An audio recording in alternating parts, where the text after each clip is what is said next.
G'day, Paul and Pauline here down in the caravan park on Lake Macquarie, Lakeside Caravan Park at Belmont.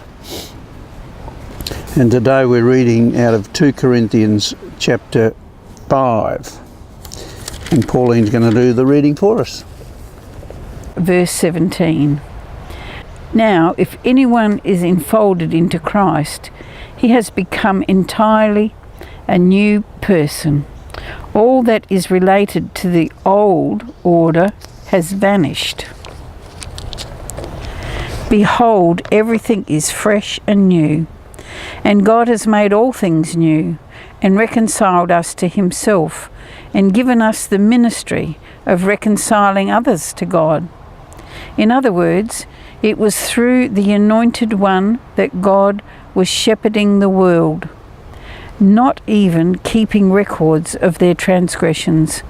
And he has entrusted to us the ministry of opening the door of reconciliation to God.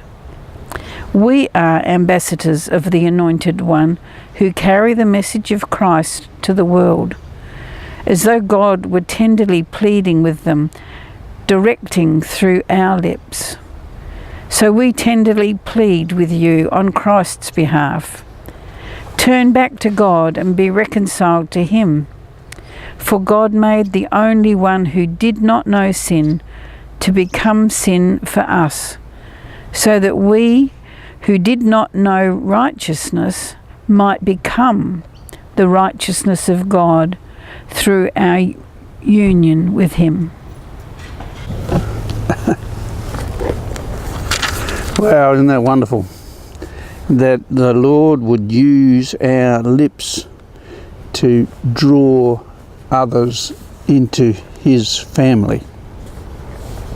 And he says that in verse 20, we are ambassadors of the Anointed One who carry the message of Christ to the world, and as though God were tenderly pleading with them directly through our lips. And it happened to us this morning. We went to visit a couple who are staying in the same caravan park here. The wife came to visit us last night, and she asked us if we would come and talk with her husband who's got a few issues, and he used us. He used our lips to draw him back closer to him.